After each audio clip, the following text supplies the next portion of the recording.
Dear students, কেমন আছো সবাই? আশা করি সবাই খুব ভালো আছো। বুয়েট সিকেরুয়েট কোর্সিং ব্যাংক সমাধান ক্লাসে আজকে তোমাদের স্বাগতম। আজকে আমরা তোমাদের জন্য যে প্রশ্নটি নিয়ে এসেছি এটাও খুবই একটা ইম্পর্টেন্ট কনসেপচুয়াল ম্যাথ, যেটা আমাদের দোলক সংক্রান্ত, সরল দোলক সংক্রান্ত, যেটা আমরা বলতে পারি কাজ শক্তি ক্ষমতা এবং পর্যাবৃত্ত গতি দুই অধ্যায়ের মিক্সড কনসেপ্ট। ঠিক আছে? সো এটা যেহেতু আমাদের কাজ শক্তি ক্ষমতা এবং পর্যাবৃত্ত গতি দুইটা অধ্যায়ের সাথে রিলেটেড, সো আশা করি বুঝতে পারছো এটা খুবই ইম্পর্টেন্ট। ঠিক আছে? সো আমরা দেখি প্রশ্নটা কি বলতেছে। 1 মিটার কার্যকরী দৈর্ঘ্য বিশিষ্ট একটি সরল দোলক। ঠিক আছে? তাহলে একটা সরল দোলক আছে যার কার্যকরী দৈর্ঘ্য 1 মিটার আমাদের বলে দিছে। ঠিক আছে? ওকে, তারপরে সেটাকে কি করা হয়েছে, তার দোলকের ভর দেওয়া আছে, মানে ববের ভর বলা আছে 300 গ্রাম। দোলকটিকে সাম্য অবস্থা থেকে 60 ডিগ্রি কোণে, তাহলে সাম্য অবস্থা থেকে প্রাথমিক অবস্থায় 60 ডিগ্রি কোণে নিয়ে গিয়ে ছেড়ে দেওয়া হয়েছে। তাহলে দোলক এভাবে সাম্য অবস্থায় ছিল, এটাকে এখান থেকে 60 ডিগ্রি কোণে নিয়ে ছেড়ে দিছি, তাহলে কি হবে, সে আবার এখান থেকে আসা শুরু করবে। ওকে, ববটির গতিশক্তি বের করতে হবে। আচ্ছা, ববের গতিশক্তি আমাদের লাগবে হচ্ছে মেইনলি গতিশক্তি বের করতে হবে। গতিশক্তি তো এক এক পয়েন্টে এক এক রকম হয়, তাহলে কোথায় বের করতে বলছে, যখন এটি সাম্য অবস্থা। গতিশক্তি বের করো যখন এটি সাম্য অবস্থা দিয়ে যায়।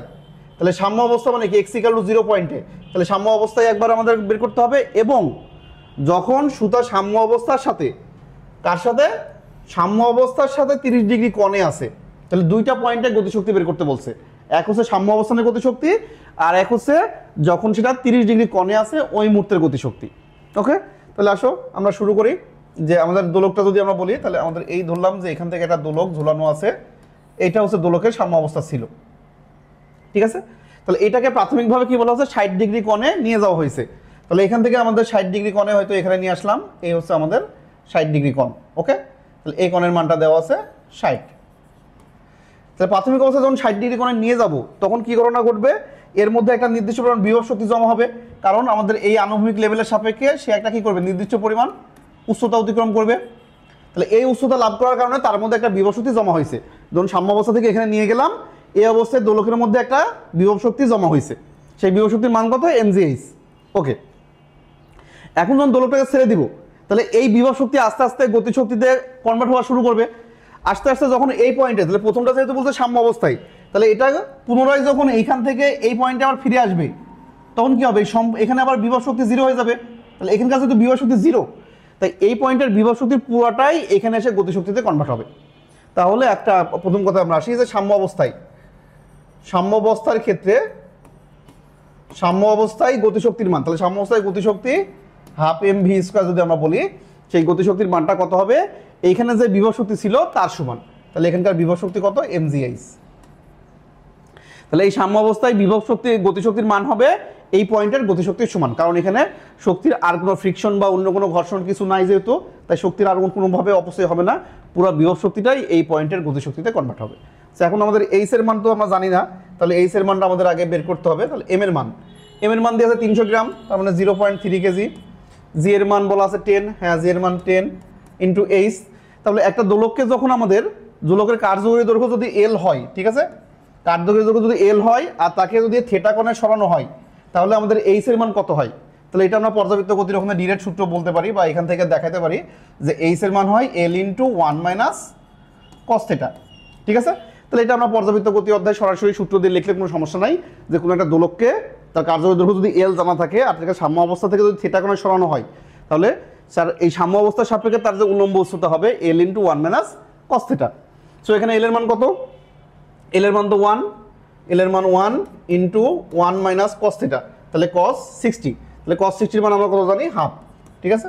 তাহলে একবারে আমরা মানটা বসাই দিলাম। তাহলে এইচ এর মানটা একবারে আমরা এখানে বসাই দিলে কত পাচ্ছি দেখো, যে 10 ইন্টু 3, তাহলে 10 ইন্টু 3 মানে কত, 3.3 সাথে 10 গুণ করলে 3 হচ্ছে 3, আর 1 - ½ মানে ½ তাহলে 3 ½ 1.5, তাহলে 1.5 জুল। তাহলে সাম্য অবস্থায় গতিশক্তি হচ্ছে 1.5 জুল। ওকে, তাহলে একটা অংশ শেষ।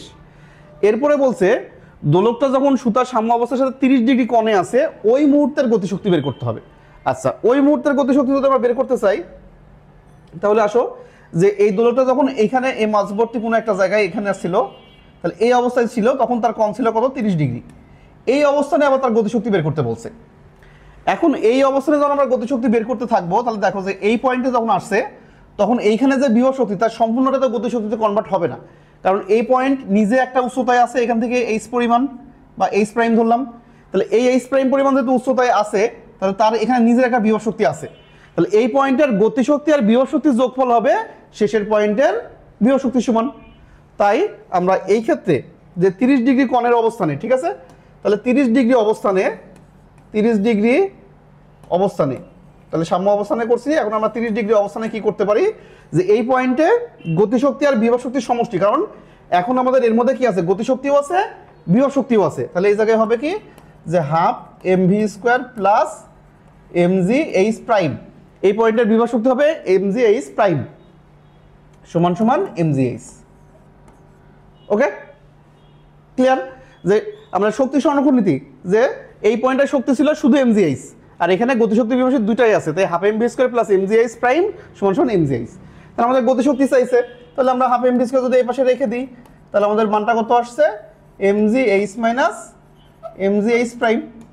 ওকে, তাহলে ইজিলি আমরা এখান থেকে মানটা পেয়ে যাচ্ছি। সো আমরা এখন যদি মানটা বসাই দিই, তাহলে কত আসে, যে m into G into H minus H prime.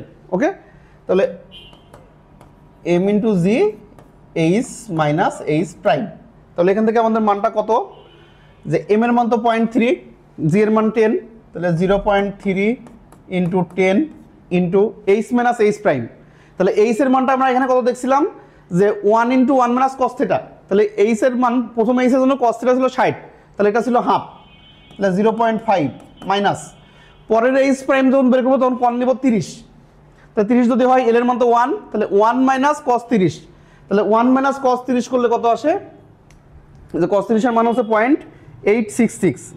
Okay, তাহলে আমরা 1 মাইনাস কস 30 আমরা একবারে করে ফেলতে পারি, সমস্যা নয়, তাহলে 0.133 এটা, তাহলে 0.5, তাহলে আমরা এটা একবারে ক্যালকুলেশন করে ফেলি, 10 আর 0.3 মানে 3, তাহলে 3 ইন্টু এই দুটার বিয়োগফল 0.5 মাইনাস 0.133। ওকে, তাহলে কত আসছে আমাদের 1.10, তাহলে 1.101, এটা ক্যালকুলেটরে তোমরা বসাই দিবা, সমস্যা নাই, যদি একটা দশমিকের বেশি কম বেশি যা হয় সমস্যা নাই, ঠিক আছে, কনসেপ্ট বুঝতে পারলেই হচ্ছে, মানটা ক্যালকুলেটরে বসাই দিলেই হয়ে যাবে। ওকে, তাই মানের অ্যাকুরেসির দিকে যাওয়ার দরকার নাই, তুমি কনসেপ্টটাকে বুঝো।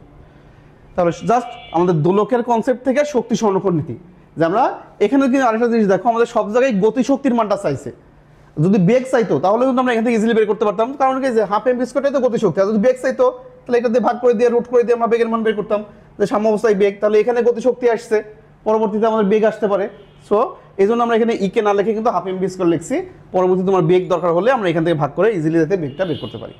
ঠিক আছে, তাহলে শক্তি সংরক্ষণ নীতি, যখন আমাদের কোনো বস্তু শুধুমাত্র ওঠানামা করবে, সেটা বাঁকা পথে যাক আর যাই যাক, অভিকর্ষ বল দ্বারা কৃত কাজ, যেহেতু সংরক্ষণশীল বল অভিকর্ষ বল, তাই এখানে যদি আমাদের ফ্রিকশন বা কোনো কিছু না থাকলে অবশ্যই শক্তি সংরক্ষণ নীতির আমাদের ডিরেক্টলি এই শেষ পয়েন্টের শক্তি আর আদি পয়েন্টের শক্তি সমান দেখায় আমরা আন্দোলন রাশিগুলো ইজিলি বের করতে পারবো।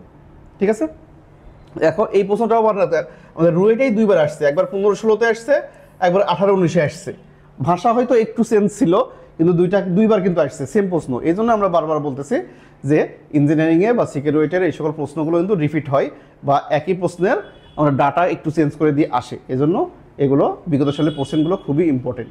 ঠিক আছে, আর এই কনসেপ্টগুলো তুমি যদি ক্লিয়ার করো বা এই অঙ্কগুলো এখন থেকে যদি ভালোভাবে করে রাখো, এই সেম টাইপের প্রশ্ন কিন্তু বোর্ড পরীক্ষাতেও আসে, সো তোমার বোর্ড পরীক্ষার জন্য এটা কিন্তু খুব ইম্পর্টেন্ট, বোঝা গেল? এই জন্য আমাদের এগুলো সমাধান করা খুবই জরুরি। আশা করি ভালোভাবে বুঝতে পারছো। সো এই টাইপের আরও প্রশ্ন তোমরা সমাধান করতে থাকো, বইয়ে যেগুলো আছে সেগুলো করো, অথবা কোশ্চেন ব্যাংক তোমরা একটা কালেক্ট করে নাও, নিয়ে কোশ্চেন ব্যাংক থেকে প্রশ্ন সমাধান করতে থাকো।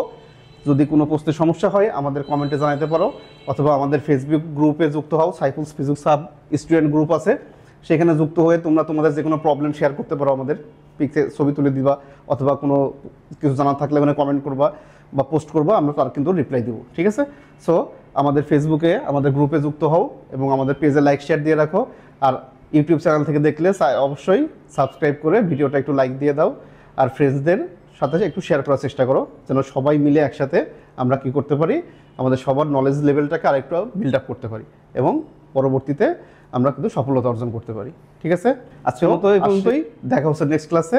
আল্লাহ হাফিজ।